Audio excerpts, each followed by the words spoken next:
We're good. All right. The meeting to order. If we could all stand for the Pledge of Allegiance, please. I pledge allegiance to the Flag, the United States of America, to the republic for which it stands, one nation, under God, indivisible, liberty and justice.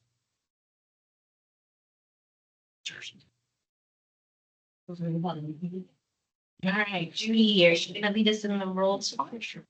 Or Yes, we do have a, in terms of our roll call and quorum, we have an established quorum, and so we can move on to the next agenda item if you'd like. perfect.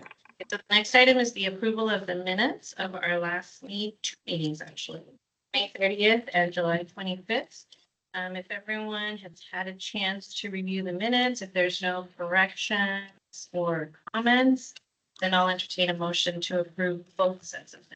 Motion to approve. Second. We have a motion and a second and no discussion. No, all in favor? Aye. Aye. Public comments. Do we have anyone's like public comments? Yes, well, we do not have anyone's Yvette Lugo, our AAA director, would like to make a few notes. Thank you. Good morning, Board of Directors. Yvette Lugo, Director for our Area Agency on Aging. As Annette shared, not necessarily an agenda item, but just some information for you.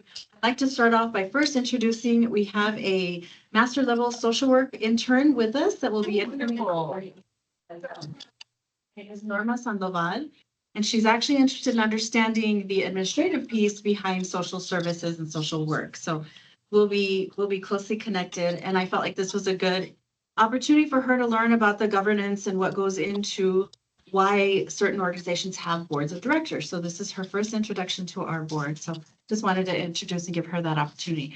The other thing was that I know we had shared about our fundraising efforts for the senior fund, and that's something that's coming up, our very first attempt at ourselves conducting the fundraising aspects for this. And so there is a partnership with the Locomotives soccer team that we are going to be selling tickets for their September 20th game. And so the tickets are $25 each. However, $10 of those proceeds from that sale of the ticket comes to the senior fund. So if you are interested, I have tickets. I would love to have you be a part of this effort for us.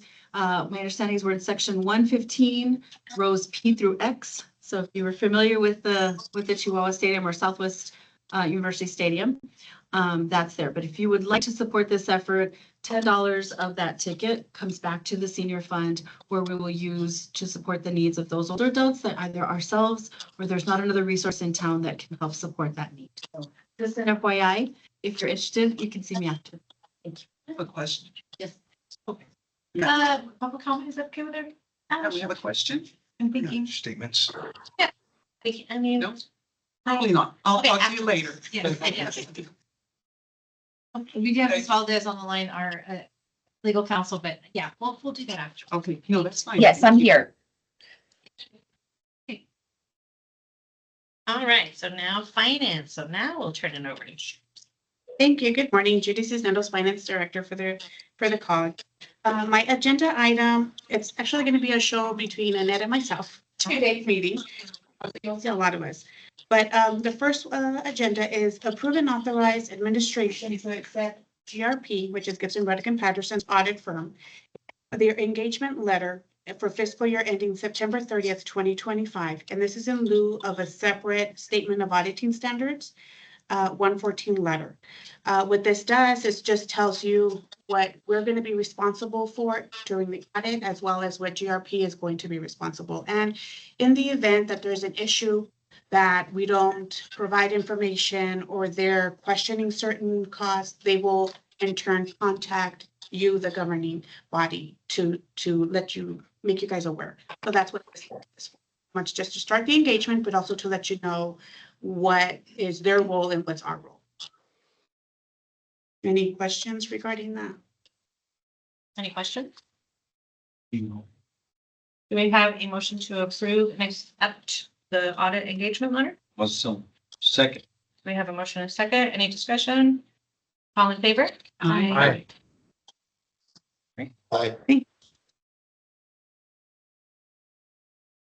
Thank you. Next agenda item is 4.2, and it's also on your page 26 of your agenda or your packet. Approve and authorize administration to transfer and or dispose of fixed and or expendable assets. And approved assets will be removed from inventory listing. This is actually going to be to transfer. In this case, we received money from the U.S. Department of Justice, the Community Funding Program, and the State Homeland Security Regional Interoperable Communications. With that money, radios, batteries were purchased, and there's a list in your backup that says everything that was approved and was purchased. So what we're going to do now is we're going to transfer ownership from us, the Rio Grande Council of Governments, to all of the entities that receive those radios and batteries. What that does, it removes them from our books. So we don't need to carry any depreciation or anything like that, because obviously it was a big dollar. So it's just to pretty much transfer ownership of all of these radios. Any questions? So it looks like it's the city of Anthony, or the town of Anthony, excuse me, the city of Alpine. San Elizario. British County, County. the El Paso Airport, Horizon, Great, wonderful. Marfa, Hudspeth, Jeff Davis, and City of Presidio. Right.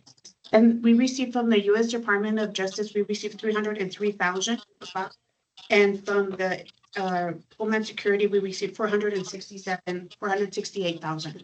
So that's the total of all that equipment that we purchased. And with regard to the DOJ money, those are the funds that were allocated as per the community project through Congressman Gonzalez 2 fiscal years ago. Great, wonderful. And we're hoping that we'll have the same luck with the appropriations request that Congresswoman Escobar has made to finish out the other communities in El Paso as well. Wonderful. That's to approve. We have a second? A second, all in favor? Aye. Aye. Thank you. Agenda item 4.3 is approve and authorize administration to amend the master agreement and depository agreement with Wells Fargo. And this is for the banking services for the next 3 years, which will be from October 25th all the way through September 2028. We've currently been using Wells Fargo. We transferred from Bank of America to Wells Fargo, and in administration and the finance, I love the service that Wells Fargo has been giving me, providing me. They do have a local representative, so if I need something, he's quick to answer. So I kind of like that, and so we wanted for you guys to allow us to continue another 3 years with Wells Fargo. So the amendment is just basically. To extend it. extension. Yes. So moved. To approve the. Second. Okay, we have a motion and a second. Any further discussion? All in favor? Aye. Thank you. Next, it's going to be administration and agenda item 5.1. And this is, we're going to receive a presentation on the conflict of interest letters by Iniquity. Thank you, Judy. Annette Kakis, Executive Director, Rio Grande Council of Governments. This is just a friendly reminder that as part of our auditing process, we do require for all of our board members to complete this conflict of interest letter to identify whether there were any potential conflicts between you and the organization. So that could be noted. And so have the conflict of interest letters here for those of you that are in person. And I think we'll be sending out the other ones electronically. So we need to have this accomplished prior to the completion of the audit. So we're ahead of the game, but we will be asking you from time to time to see if you have those completed so we can have them in the queue. Are there any questions for me with this item? This is just informational. Thank you. Agenda item 5.2 is receive a presentation from David Cantu on Strong Towns National Gathering in Providence, Rhode Island, Iniquity. Yes, if the board will remember, we did, and the board was gracious enough to afford us allowability to have former Councilman David Cantu attend the Strong Towns Gathering in Providence, Rhode Island, and that was done in June. And so we wanted to give you all an opportunity to understand what was gathered in terms of his attendance and what he learned from that and what we can take back to our communities as well. So we have we're fortunate to have Alderman Cantu here with us today. So he'll give his presentation on the session that he attended.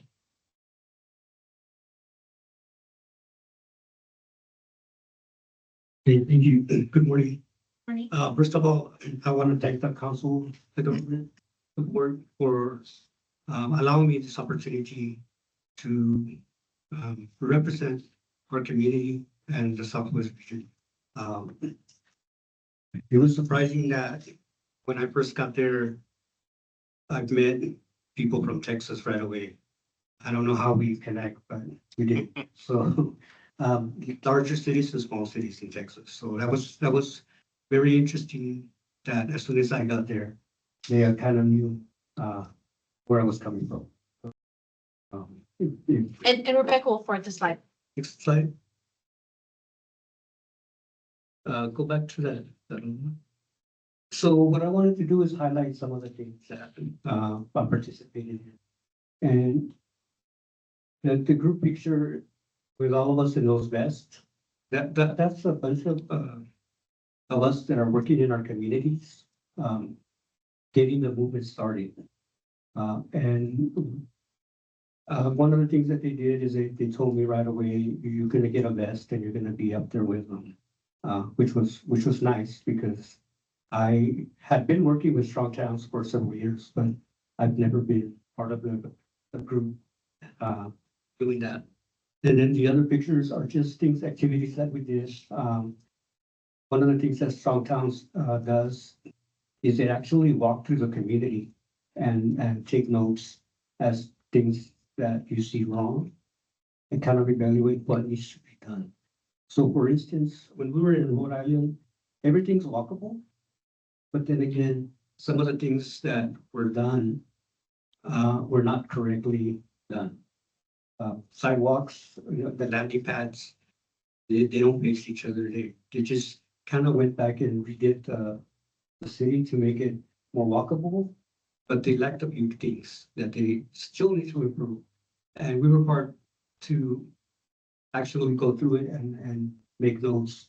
They showed us how to do measurements. They showed us how to take pictures, everything that you need to know in your community.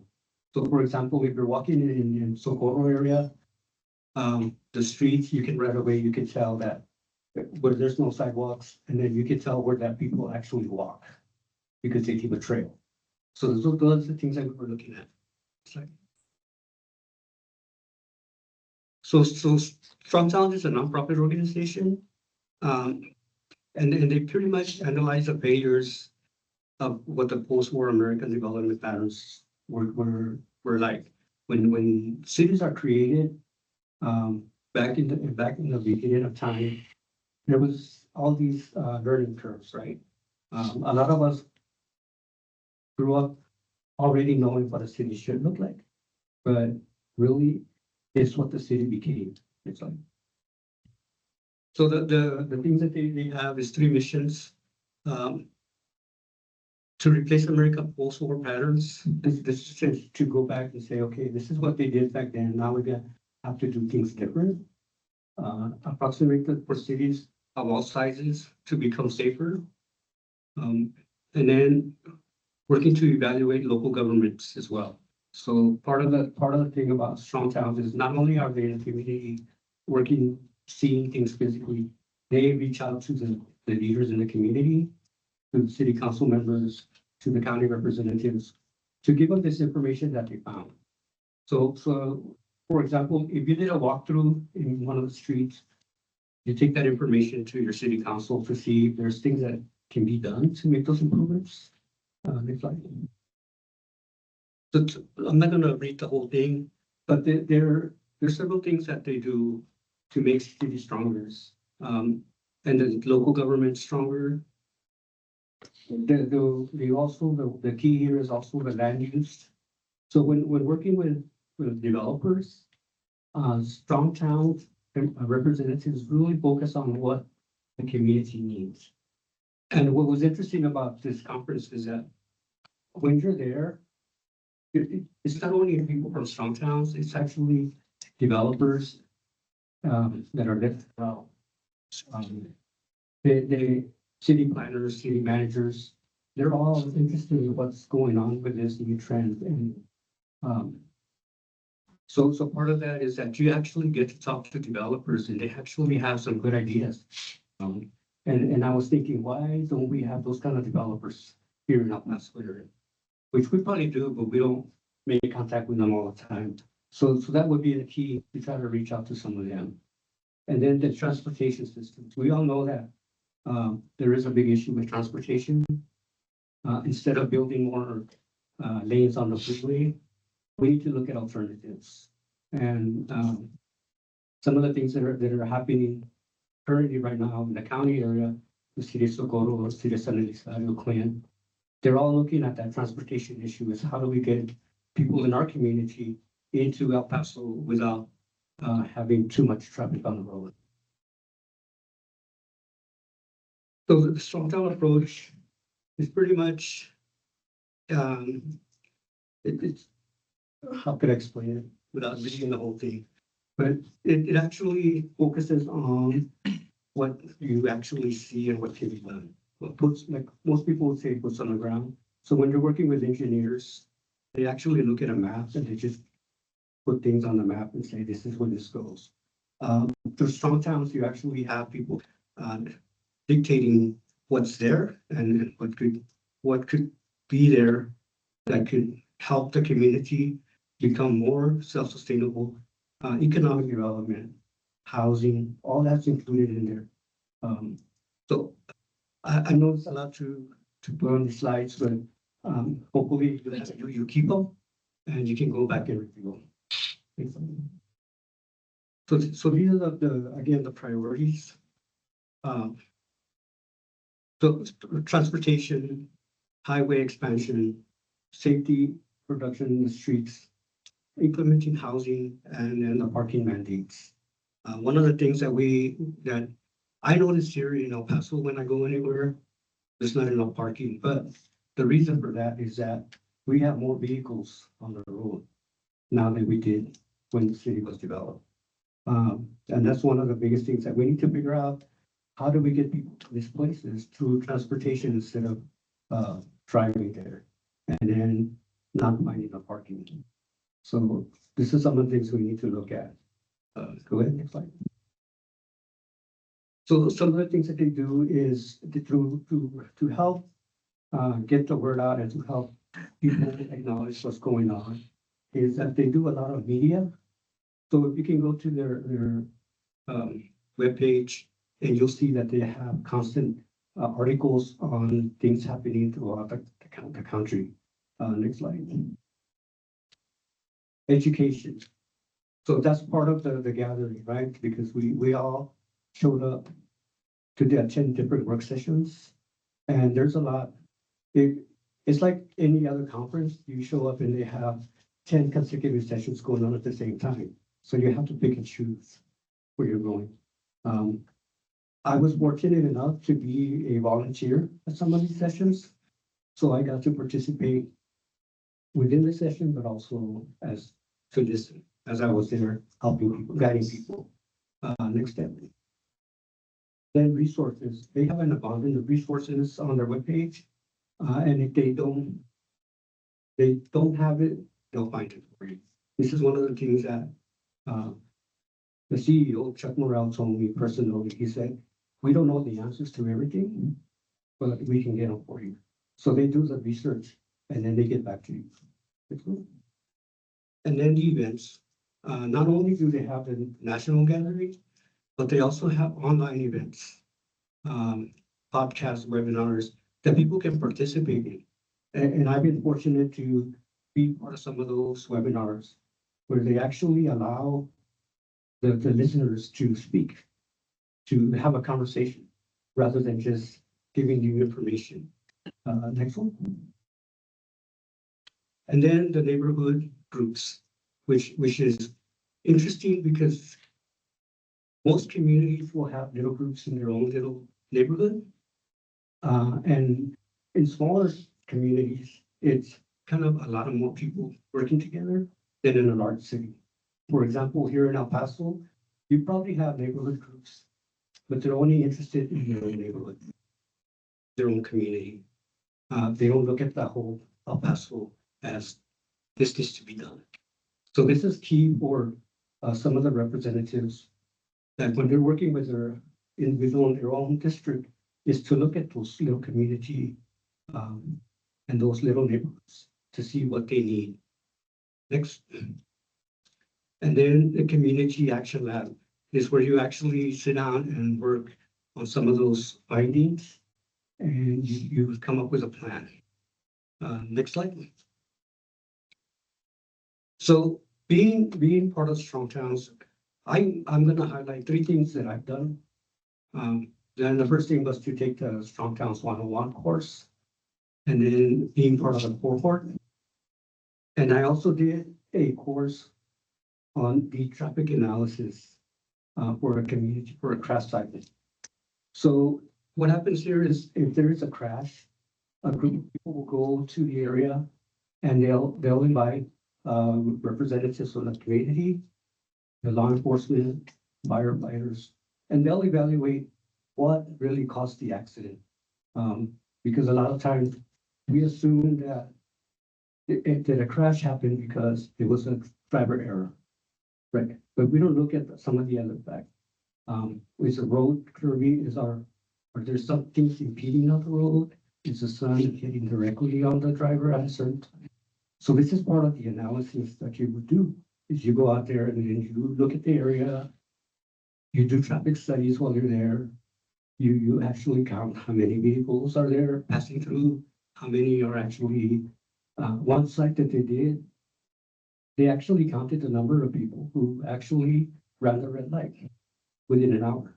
And they were surprised that a lot of people weren't stopping. And why? Was it that the stop sign was not visible, or was it just driver's habits, right? And this is interesting because we could do this with our own communities. When there is a crash, we could probably send somebody out there who is trained in this area to help kind of explain what happened and what could be done. Signage, more traffic control elements that could be placed. I know that a lot of communities, they think that, well, people are speeding to my neighborhood, let's put speed humps. And that's not really gonna help anything. You really need to look and see what is really going on. Because it could be anything that there's no signage warning people that there's kids playing, there's no warning that it should be 50 miles an hour. There's nothing. Or there's no stop signs on some of the streets, especially in the county area. So these are the things that the crash analysis will help you to determine what you could do. Next slide. And these are just some of my cohort teammates that we were the first to go to the cohort. So we're alumni now. And the one thing they told us is that for the next cohort coming up, they will be reaching out to us to help them with their projects or concerns that they have. And because we were the first, we had a lot of input and what changes could be made to the way the cohort is running. So I'm honored to be with some of these individuals. They have a lot of knowledge and then they do a lot of work for the community. So I was honored to work with them. So this again is a group picture. And as you can see, we all were strong, right? But we're building better communities. All of us that were there were actually part of something in our community. Next slide. And then this is part of the cohort. Only 15 of us were able to attend. And we had our own little session, right? And we had a lunch where we actually sat down and talked to each other about what improvements we're making in our community. Next slide. And then this is for the next cohort. They're looking for 30 participants that will be accepted to this. There is a cost and there is a deadline. The key is if you know anybody who you think would be a good candidate, for either your staff member or in the community, this is an opportunity for them to go ahead and do that. And I highlighted the link to the webpage where it gives you more information. So, I don't know if you can click on it anywhere on the, see if it comes up. Where did you highlight? I just, it should show up anywhere. Give it a shot. Maybe it didn't transfer it on the, there it is. Okay. So this will explain what the core court is. As you scroll down, you'll see all the information, how to apply. And part of what they do is they also give scholarships. So they'll probably be announcing a scholarship after they select some of these individuals to help them with the cost. And that's how I did it, because I did get a scholarship. I did not have to pay a penny to be part of it. So that was pretty good. It helped me, and actually it was very, very good. So pretty much, it's an interesting program. And if you do know individuals who are interested, this would be a place to send them. And one thing that they did say, but it's still not officially put out there, there's a family from one of the crash victims in a community who is starting a scholarship for youth. So what they're trying to do now is to get the youth involved. So if they're able to put that program together by the end of the year, I'll make sure that I share it out. So that we can share it with the high schools, a community college, UTEP, because our youth are the future, right? So we want to make sure that they are learning some of these processes for developing communities, smart communities, and strong communities. So I really appreciate the time, and I thank you. Yes. I have a question for you on the cohort. It seems like the application was due September 29th, or it'll be due September 29th, correct? Correct. Okay. Thank you for your presentation. It's really interesting. I was not aware of this organization, but it keys right in. And I think Commissioner and Odin and I sort of like, oops, that's important. And the Strong Towns approach, there's a statement which you didn't have a chance to review, but it says a strong city, town, or neighborhood relies on incremental investments, and it's called little bits instead of large transformative projects.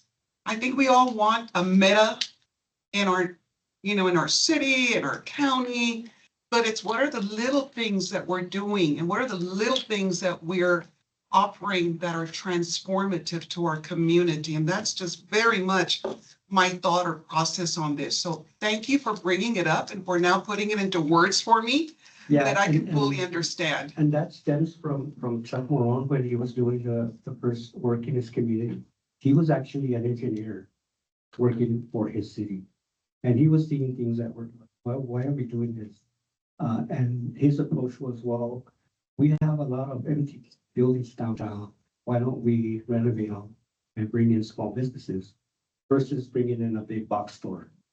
And he did the math, and there's some calculations that you do. But in his community, it's very known in strong towns now. It was called Taco John's.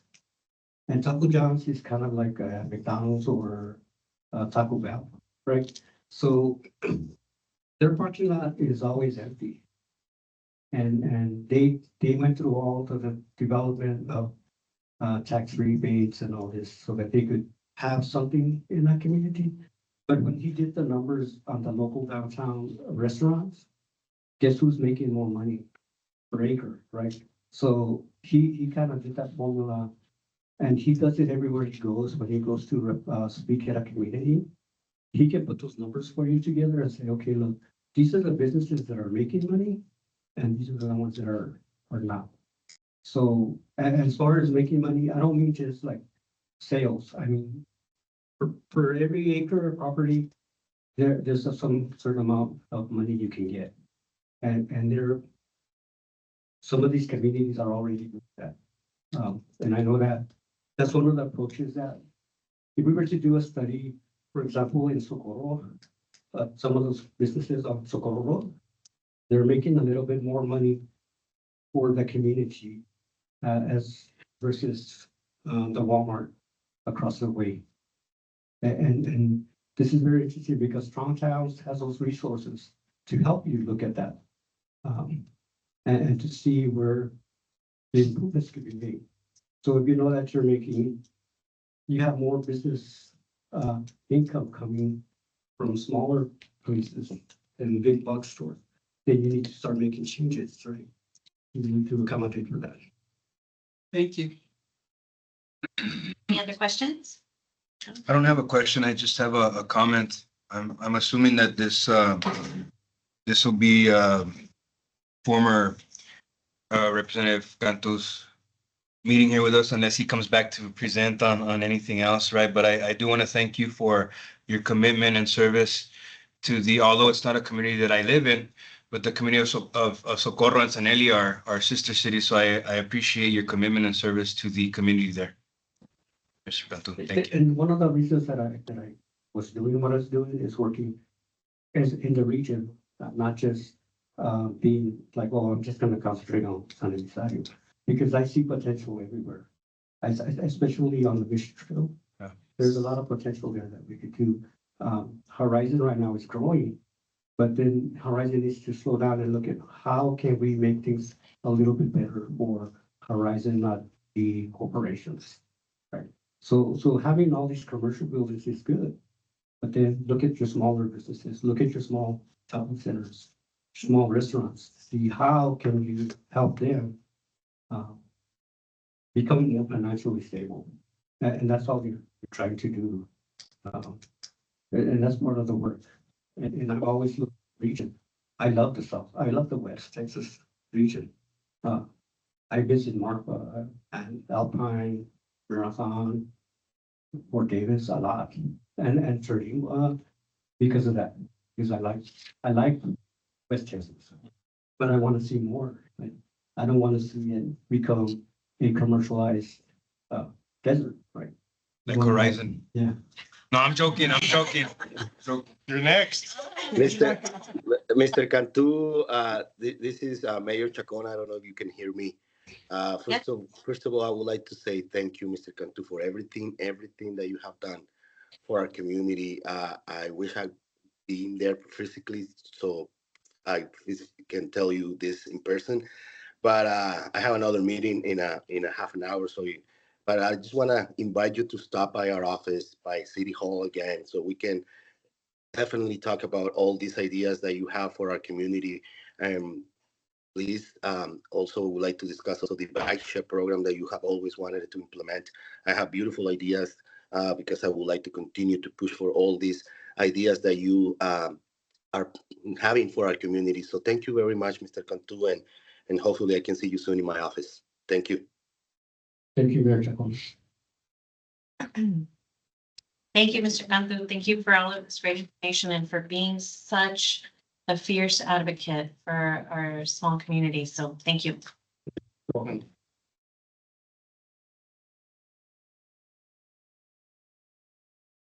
Okay, so moving on to agenda item 5.3, it's on page 69 of your packet. Approved budget amendment number 1 for the Rio Grande Council of Governments fiscal year 2025 budget by Annette Gutierrez. Yes, and I would ask for our members who are participating virtually, when we do go to a vote, if I can make sure that you have your cameras on, that would be appreciated. So we'll be, I think, fairly quick on this agenda item. This is our budget amendment 1 for FY25. As you all know, we're already in the month of September 5th. And so when we present these numbers to you, they are actual costs for the most part.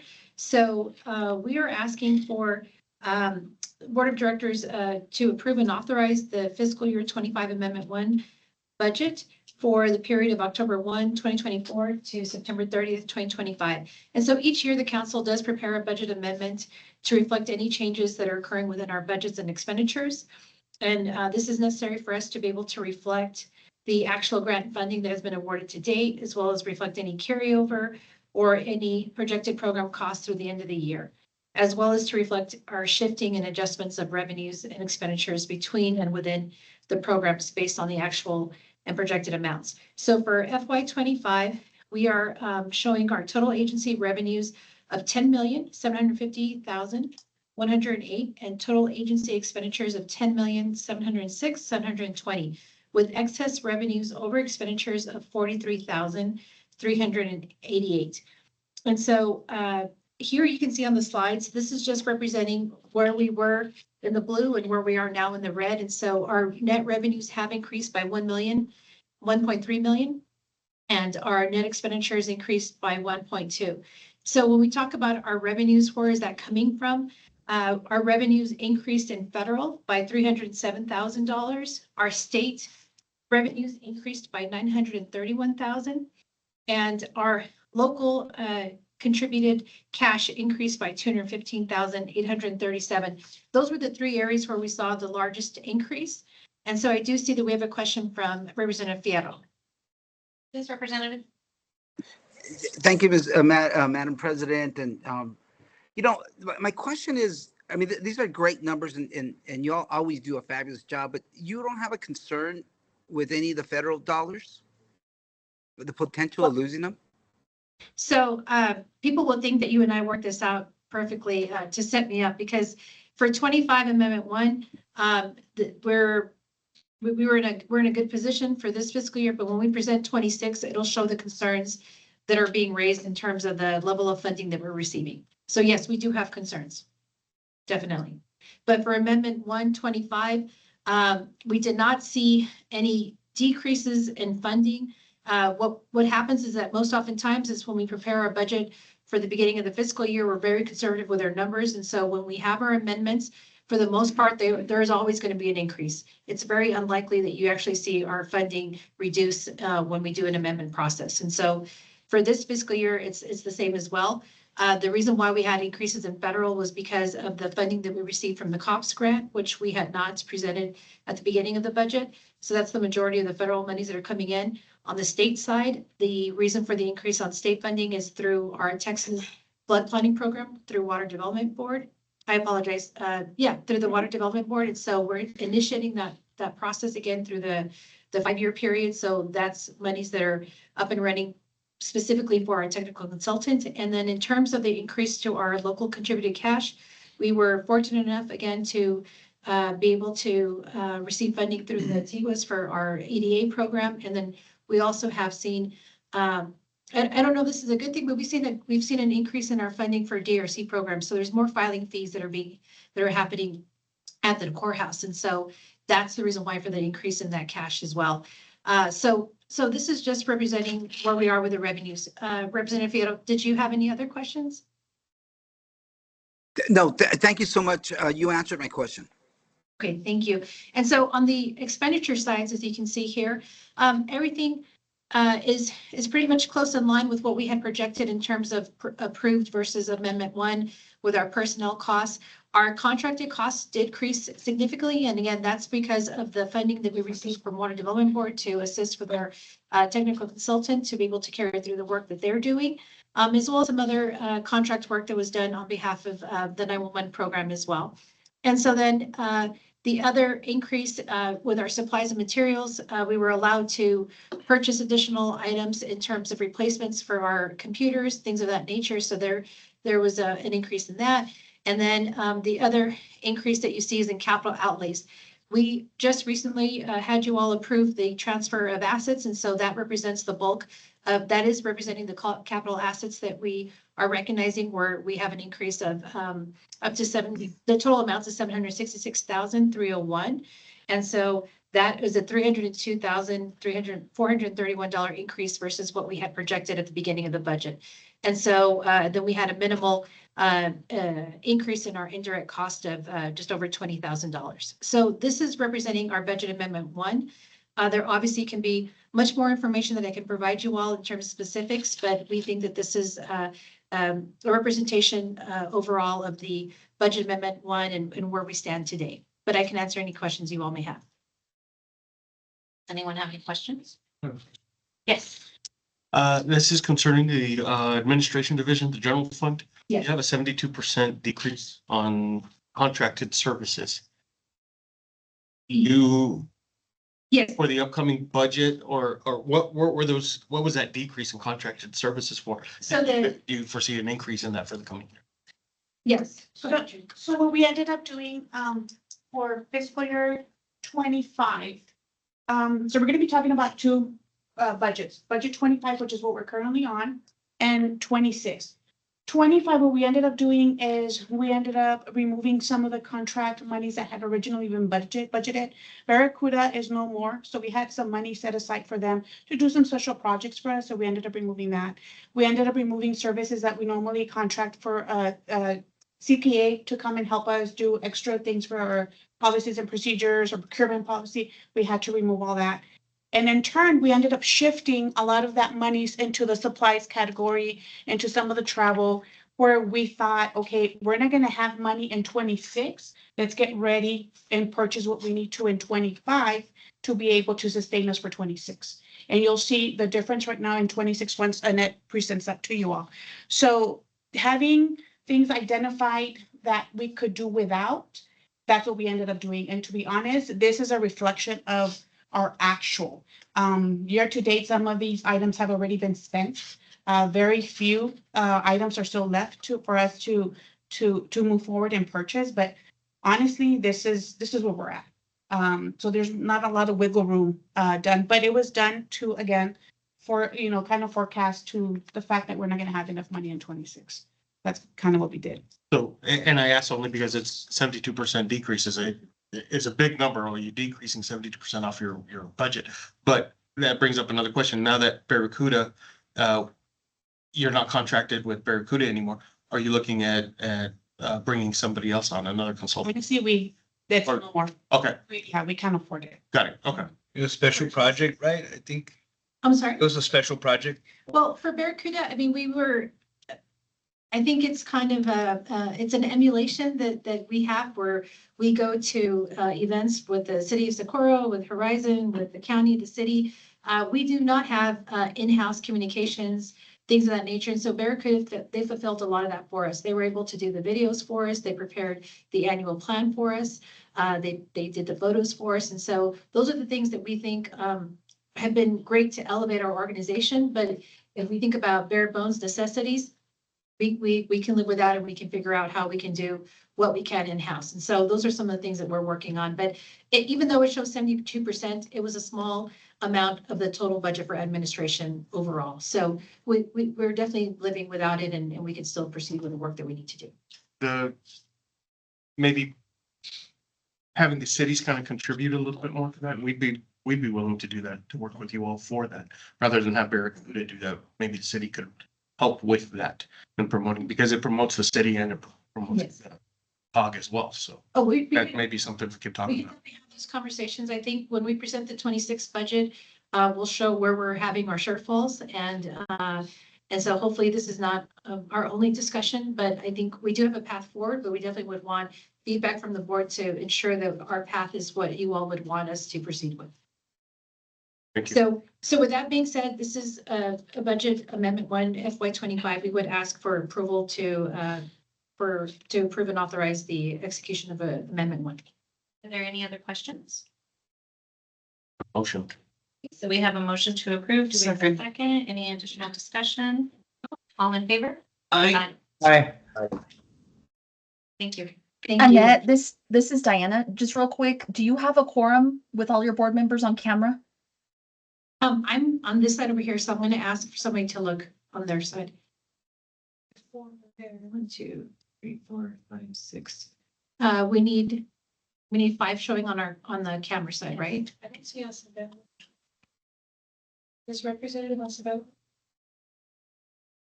Yes, Representative I'm here. Acevedo's on camera. Sorry. So we have 5. Okay, yes. Yes, Dana, we do. Thank you. Okay, got it.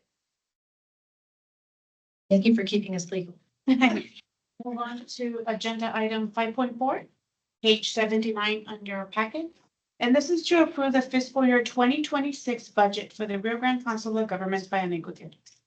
Yes, and so here's where we get to the meat of the discussion in terms of how we fare with our funding, where we are predominantly dependent on federal grants as well as state grants. And so here are the assumptions that we used for the budget in terms of how we prepared for that. We did look at programs that were based on the funding notifications received from the federal and state agencies, our planning figures, whether there's any deferrals allowable for carryover funds and where those agencies would permit us to do that. We also are only looking at one program right now that we're going to be administering that's new to FY26, and that'll be the Comptroller's Broadband Office. We do not have the grant in hand, but we have been informed that that will be coming to us in January. And so that'll be an effort that's being made into all of our 6 counties where we serve as liaison for that effort. We're looking at a total of 33.57 FTE employees within the organization. We are assuming a modest increase in our dues of $610, and that's reflective only because of those communities that are assessed by a per capita basis, and so we use the population projections for that. We are not looking at any sort of cost of living adjustment for our employees. We are utilizing a 15% contribution rate for the Texas County and District Retirement System. We are also utilizing an average fringe benefit rate of 36.10. And for our health insurance, we are very fortunate that we once again are keeping with the same premium. And so our premium is $1,018 a month for our employees. And so we are asking for employees to continue to contribute $168.12 every month to go towards that premium.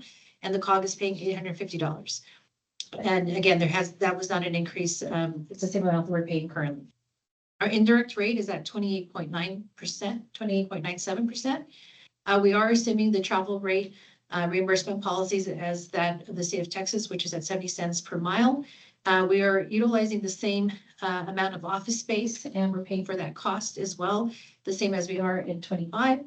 And we will be doing the same for our offsite rental space, where we have offices in Alpine for regional services and in Marfa for local governments. And then we also have an offsite storage facility for administration. Okay, so now we get into the budget. The budget is constructed of 3 fund sources. It's our general fund, special revenue fund, and enterprise fund. And so here is the general fund in terms of our revenues. Again, we're looking at our membership dues and our interest income. That is what represents the revenues that are collected from administration finance. And so it's just a very modest 0.3% increase over what we are right now at FY25 Amendment 1. In terms of our expenditures, you'll see here that we have a $38,000 increase with our personnel. And the reason for that is because some of the programs that administration was administering, primarily myself and some of the staff under me, we are no longer administering those programs. So now we have to redirect those costs to administration. So we're not hiring anyone new. The $38,000 is just reflecting a shifting in salary costs from direct costs to the indirect program.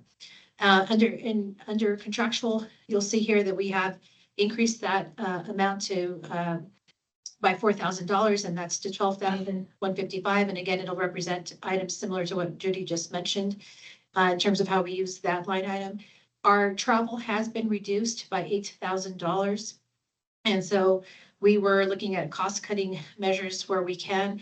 I think that we were so fortunate enough in this fiscal year to be able to go to DC and take several members. And so that cost brought our overall travel cost up to the 58,000 that we're at now. But I think that hopefully, even though there are challenges at times doing hybrid, because we have hybrid available, that has been able to reduce our costs in terms of our monthly meetings. And so this 50,000 may change if that's the case as you go through the year. Supplies and materials has been reduced significantly as well, because like Judy said, we have the funding now in 25. So we went ahead and accelerated that cost. The 9,000 is going to be less in 26. And so then when you look at your other costs as well, and you add that all up to our direct costs, it's $990,758. we are looking at our indirect costs, what we charge the programs to administer on their behalf. We're looking at 731,422, so that's a decrease of 6.7%. And so when we add those numbers together, we're looking at the administrative cost pool at 259,936. So as you can see, we do, I'm sorry, 259,336. So as you can see, we do not have enough money within that budget to be able to conduct our business. So our options are either eliminate $71,000 worth of costs from those line items or tap into our fund balance. And so what we're asking for in this budget is to allow us to tap into our fund balance of $71,000. We will show in the following slides what our fund balance is projected to be, but we're looking at between a combination of the fund, the general fund balance and the enterprise, about 700,000. So in this situation, we would be tapping into 10% of our savings, so to speak. We know that this is not a path that we want to continue, that we want to become a standard. And so we're anticipating that we should be eligible for new funding as the year comes in, so we can apply for that. And so that would help change the landscape in terms of how we increase our base. But we do know that if this is not looking to be sustainable, the way that we would address this is through elimination of positions. And so that is the worst case scenario. That is something that I'm hoping is not going to be the case, but we know that that has to be on the table. So this is the general fund budget, which represents administration and finance. I'll go ahead and move on to. Before you move on, Annette, just a question. So I know we're trying to be more frugal with our travel, and you did make a small reduction to the travel budget. If it turns out we're not using $50,000 for travel this year, that'll go back Yes. to help replenish the general. Yes, ma'am. Yes, and we're also looking at, we definitely would need to stay with our state association in terms of the dues that we pay.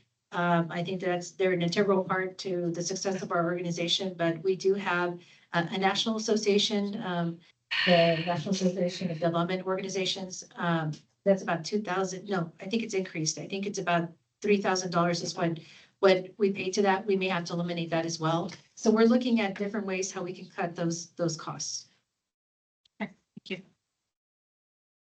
Okay, so now we look at the special revenue. And so this is where we see the difference again in the funding. I understand that when the finance committee was held, you all had questions in terms of what is it going to look like? Are we short? Are we getting enough money? Are the grants affecting you in a negative way? And so this is an example of where we are today. So the other thing that's important to note is that for Area Agency on Aging, who's our largest funding source, we always use planning figures to construct the budget because the funding source, which is the Texas Health and Human Services Commission, they are never able to provide us a true, accurate number of what we're going to be receiving. They tell us use your planning figures, and as the year goes by, we'll send you tranches of money, and we'll see how that fares out in terms of what we anticipated giving you and what you're actually going to receive. So it is a bit of a challenge to know that our largest funding source operates that way, opposite of pretty much any other program that we do. So it's always somewhat of a, there's some mastery that needs to happen in terms of ensuring we have sufficient funding. So in this one here, you can see that we're looking at about $1 million less for special revenues under federal. We're looking at $95,000 decrease in the local contributed match. And the reason for that is because we're not going to be projecting as high for what we anticipate the DRC to receive. So we're using conservative numbers. In terms of in-kind, we are no longer operating the State Energy Conservation Office program. And so that did require in-kind. And so that reflects most of the monies that were utilized in FY25. And then in terms of fees and donations, we do see a decrease as well of $1,500. And so overall, we're looking, we wanted to compare what our budget is for revenues for, and I apologize, I should have said FY26 on there. So we look at our FY26 budget versus our amendment 1, we're looking at about 1.2 reduction. Okay. And on our expenditure side, you can see here too, how we're looking in terms of our personnel, contractual travel. And so contractual is a big number that's going to be reduced. And again, in terms of that one, Judy, would you mind talking a little bit more about our reduction with our contractual, if we compare that to 25 to 26? Sure. So the majority of the contractual, I think, is on CSEC, on the CSEC side. So CSEC had two contracts for Hudspeth and Culberson. So one of them is no more. They didn't continue the contract. And then the second one was cut in half. So that's basically the majority of the contractual side on your end, as well as the water Yes, Water Development Board is- development for the UTEP contract, as well as the flood planning. And then also the State Energy Conservation Office, there's about 100,000 of that in contractual with the PACE Authority. So, Right. so those are the ones that represent the totality of the 444,000. Right, and again, this is just planning what they're thinking is going to happen. Hopefully, there's money that comes in through CSEC or through other programs where they might need for us to go into different types of contracts will help us kind of boost this up. On the same token, we can charge indirect against the first 20,000 to help the administration. So I think all of us, including the different divisions, have all been very conservative because we don't know what's happening. And there were some shifts in the personnel, like you can see, the negative is a lot of that is the salaries, benefits that were from Annette and some of the staff that was shifted over to admin because some of the programs are no more, like the SACO program was, so we had to eliminate that. WSB had to be eliminated. So those salaries had to be moved to administration. And that's why, the administration got hit a little bit harder than what we had anticipated. And then additionally, you can see with the capital outlays, that is we're reducing that 100%, but we're hopeful that with the appropriation request through Congressman Escobar, that will come to fruition. And so you'll see that change when we do Amendment 1. And then the other item that's a big one to note is just the indirect cost again. So we're looking at $87,000 reduction to what we administer under administration and finance with our indirect. And so overall, we're looking at a 1.1 reduction for expenditures and special revenue. The last fund source that I do want to discuss with you all is the enterprise fund. This one allows us to implement contracts within organizations for as a fee for service, and then we also have our inter-service fees, which is primarily our copier. And so you'll see that we have increased that amount by 23.5%. We're placing the broadband program under this fund source, and so that's representing most of the reason for the increase. And so when we look at our expenditures, you'll see that, again, the increase in the expenditures are going to be under our personnel primarily because we're going to be shifting those costs into that function. So the one thing I just want to make sure that we implore upon you is that we're not hiring any new staff. We're staying with the staff that we have. In fact, we had one resign part-time under WSB. And so that's where we are right now in terms of our employee roster. And so this is a very conservative number. Again, this is where we can actually start making some money to make us whole. So we are going to be aggressive in our approach towards that, where we look at potentially what are some of the needs of our communities, how can we address those needs for them, and how can we do it on a contractual basis. And so we will be hitting the pavement to see if there's anything that we can be of service to the organizations in that manner.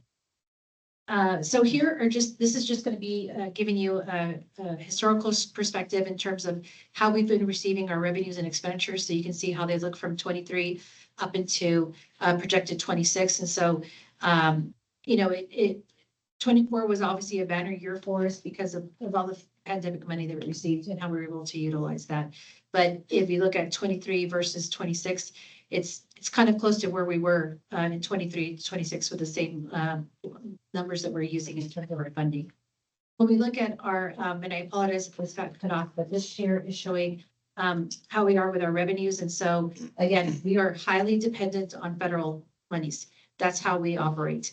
And so you can see here a breakdown in terms of how it is that we receive our funding on the federal, state, membership dues, contributed cash, and so on. And so again, you ask, how does the COG operate? It's because we receive funding from federal and state primarily.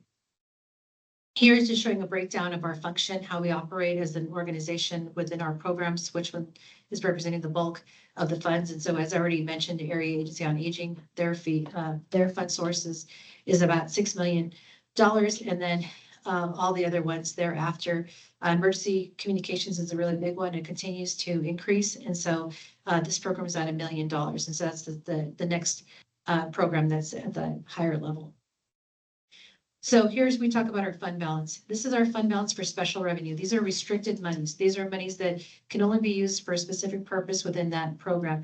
And so we're looking at the end of 26, if everything does come to fruition, we would still have a fund balance of $508,537. That is representing the Dispute Resolution Center. So Far West Texas Water Planning did have a fund balance, but we used that to do a population study. So now we're at 0. And so this one here is represented by DRC funds. Here is the enterprise fund balance. This is where we have more flexibility in how we can use the funds. So we're projecting in FY26 that our fund balance will be at $306,605. And then here is the indirect cost rate, just to give you all a visual in terms of what our percentages have been over the years. We've been anywhere, the highest one has been at 32.58%. And this year we're projecting for 26 to be at 28.97%. We work really hard to be consistent with this indirect rate because if we're not, then it wreaks havoc with the administration budget. And so our goal is to be consistent within the high 20s, low 30s range. And then finally, here is what we're projecting in terms of what our fund balance is for 26. If we are allowed to go forward and tap into the $70,000 to make the general fund whole, then we would be at $331,863. Now, obviously, everything can change as soon as we get additional funding, and we would present this to you as a budget amendment to have that reflected. So I'll pause here and answer any questions you all may have. Does anyone have any questions?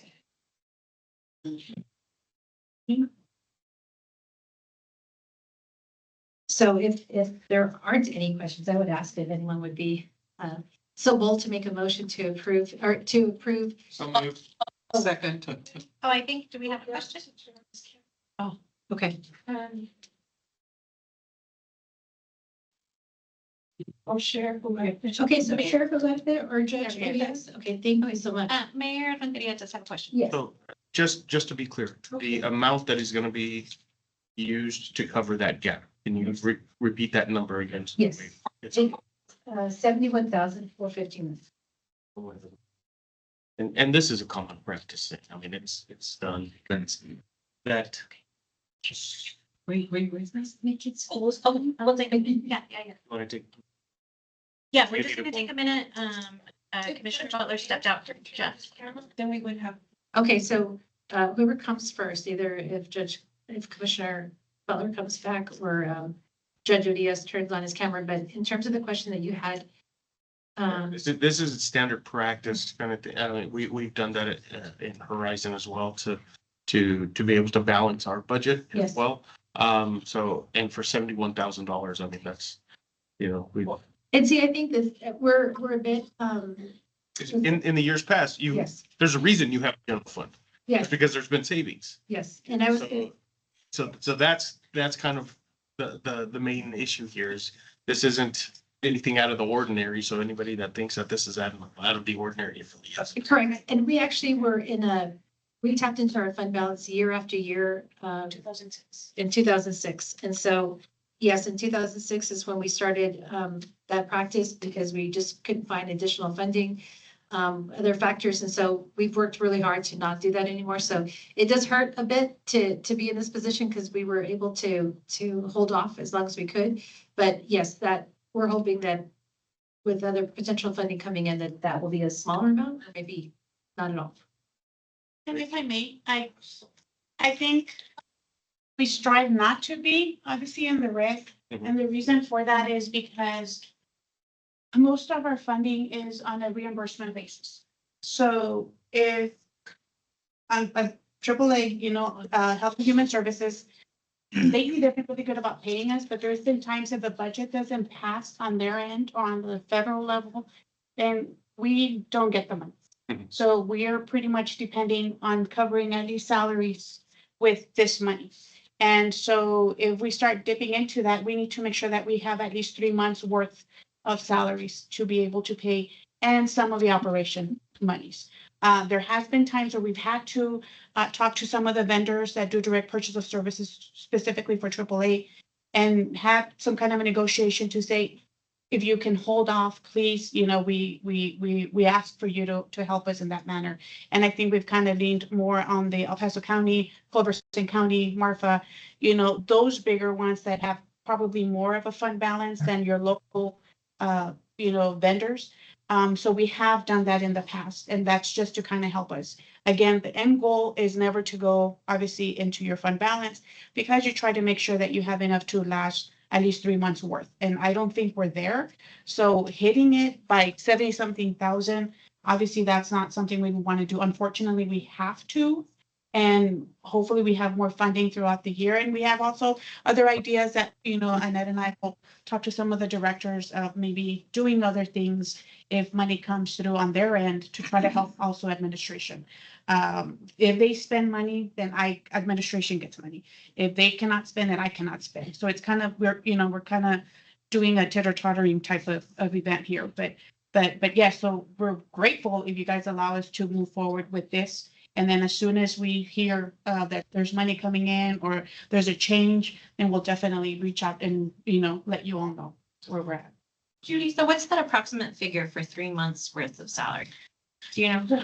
So it keeps changing because of the cost of living. At some we thought we had it. And after speaking with GRP, they're all like, you need about another $200,000 in there. So we're like, okay, well, we'll get there one day. The good thing is that the way that this is set up, we are able to join, if we need to, the general fund with the enterprise. Show them the enterprise. So technically, we have the 331,000 out of the general fund, plus the 303,000 that comes from the enterprise. If need be, it will allow us to do an inter-fund transfer, which we transfer that money into the general fund. And back in the 2006 that I told you, we ended up transferring monies from here to be able to sustain the operating because we were at a negative. We had no fund balance. And so that we started moving, and then there was a shift in membership, coming from you all, and that's how we were able to start building it up again. So we haven't had to dip into the general fund since 2009, it looks like. Right, that's when we transferred. I mean, I think that's pretty good that we haven't had to do that, Right. 15, 16 years. Right. So I think that shows that the COG has been financially responsible. Thank you. I have a question. Yes. Nat, how is the what is the term? The indirect cost rate calculated? Oh, my goodness. I'll let Judy take that. So the indirect cost rate, so we are on a modified cost rate. And what we do is we get the base, we call it base, which is not administration, everything that's not administration. We get a number and then we actually have a calculation or a formula that says out of administration, how much of a percentage was sustained by that base. So if the base goes up, meaning if the other services, the other divisions spend money, then that rate has to, in order to maintain it, administration has to spend. If the other funding sources go down, administration has to come down because then that percentage starts moving. It could happen. So let's say we were to move forward and have the budget maybe reflect the numbers that we are used to in administration and not having cut all of that, then we would have been in 2 years from now, we would have been at a maybe 40% indirect. So from the indirect that we showed you at 28%, it could drastically move to 40%. So that means out of every dollar that the other funding sources use, they have to give me 40% out of that. So it only gives them 60% to operate. So that's why we have to kind of maintain that percentage. So it's a little complicated formula because I do remove like my matching. I don't touch my match. I don't touch capital assets.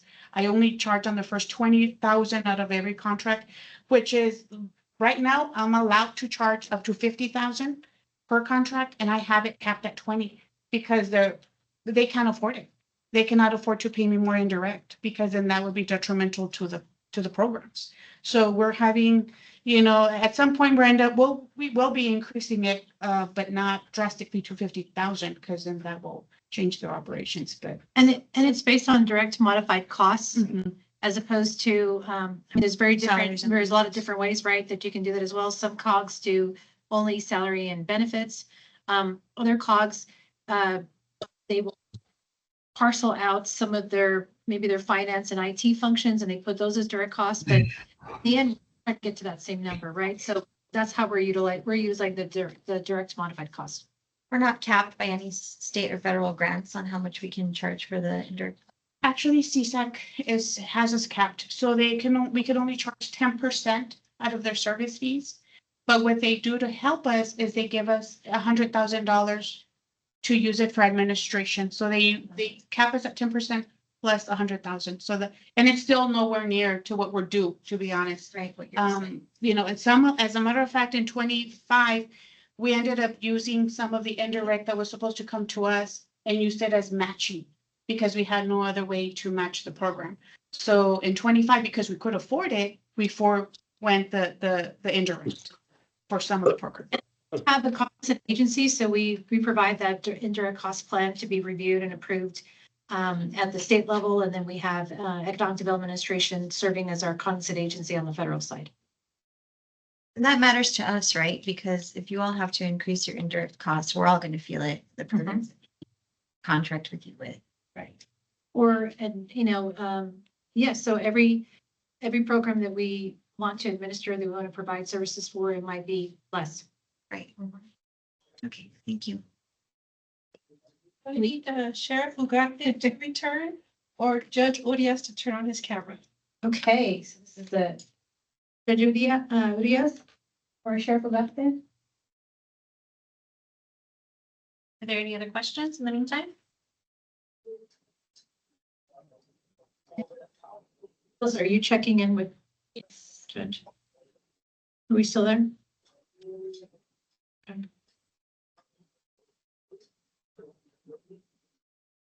And I'm thinking all of you are going through kind of the same thing of reducing budgets. The sheriff just walked away. I just need him to come back. Okay. Judge, to turn on his camera. Judge Urias, are you in house? Okay. We will hold off on that. The other thing, I guess, just I'll make mention before they get back. When we're talking about looking at different ways to partner or contract out with our communities, one of the things that I'm thinking of is that there are some times where your communities may need a certain project, but you don't need to hire that person the whole time. Maybe you want to look at if you're managing your water, you need to assess your water rates. Okay, so we'll be talking about that to see how we can maybe offer some interlocals with you all for management services. So Not to rip us along, but any other questions? Yes. Questions? No, okay. I'm sorry, what was that? No? Okay. Since there's no other questions, can we go ahead and move forward? Is there? Thank you. Absolutely. I second it, or I'll make the motion, doesn't matter. Move to the motion. Yes, you did. Second. We have a motion and a second. No further discussion. All in favor? Aye. Okay, we made it. All right. Now, to go to the bathroom. Well, no, this is our last agenda item. One more action item and then we do one more action. Okay. More. Okay, agenda item 5.5, approve and authorize the Rio Grande Council of Governments to submit an application, the State Energy Conservation Office's Regional Energy Management Program by Neguderi's. Yes, so quickly, as we said, we're looking at other funding opportunities. This is one that has come our way. We've already been a recipient of State Energy Conservation Office funds for this year and last year, so we want to go and apply again. This would be to allow us to provide an initiative on where we're developing partnerships with our municipalities, counties, school districts, and other special districts to promote sustainable practices, reduce utility costs, and improve energy reporting compliance. And this program can serve as a model for other regions by demonstrating the value of coordinated, data-driven energy management strategies. And so I would be asking if the council governments would be allowed to submit an application to the State Energy Conservation Office for a total of $150,000. And in terms of the match requirement, which is 20%, that would be $30 in match that would be offered up by foregoing our indirect cost rate. So I do want to preface that by saying that it sounds a bit backwards in terms of us trying to get a program that doesn't allow for indirect, or that we will forego the indirect because that doesn't help us with our base.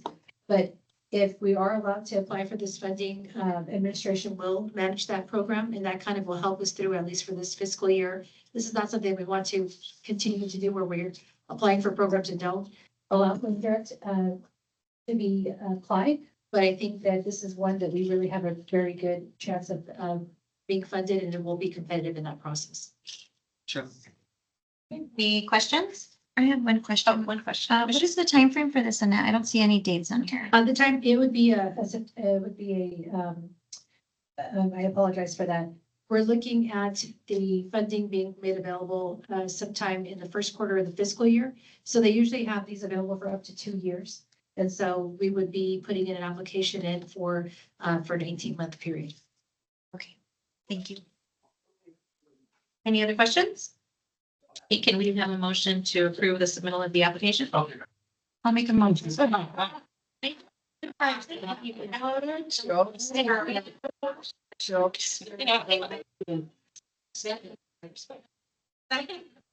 Any further discussion? All in favor? Okay, just in terms of our executive director's report, I just want quickly that, yeah. Here, for a couple hours and I'm going for talking, so I'm here. Okay, just real quickly, I was a part of the executive director transition team for the State Association of Regional Councils. And so we have selected our finalists. And so that gentleman will be introduced to the State Association next week. And hopefully everybody will be supportive of that. And, okay. And so we're excited about that initiative. So we're happy to have been part of it. And then Commissioner Olguin, did you want to just do your report just because it's such a great time, the groundbreaking ceremony? Yes, so we have a groundbreaking ceremony on Tuesday for the Fabens Veterans Park. So that is a grant. We received $900,000. It's actually the Fabens Water District that was the applicant of the grant. We received $900,000 from the EDA. The county put in a match a little bit less than $250,000. So we finally had the groundbreaking. The COG is managing the grant on behalf of the water district. So thank you, Annette. Thank you to all of your staff. It was a really great event. We, of course, are always looking for ways to celebrate and honor our veterans. So we're really excited about this project. Construction, they're telling me we should be done by about February, I think. Wow. So everyone will be getting invited to the ribbon cutting. But thank you, Annette, and thank you to the COG for everything that you all are doing to help administer that grant for us. The Fabens Water Board is a very, very small entity. There's no way they could have managed a federal grant of this size. So thank you to the COG. Thank you. Under announcements, you'll see that in the flyer, we are hosting a flood symposium. We're doing that in conjunction with the city of El Paso, with the county of El Paso. We're having a lot of participation from various staff members. We definitely want this to be available to our entire region, and floodplain administrators, planning, public works, planning directors all are invited, especially elected officials and the public. So if you're interested in attending, we would love to see you there. All right. And I think, Commissioner, we can make a motion to adjourn if you'd like. All right. Since I was the last one here, make a motion to adjourn. We are adjourned. Everybody. Thank you, everyone. We provide more drama with the virtual, right?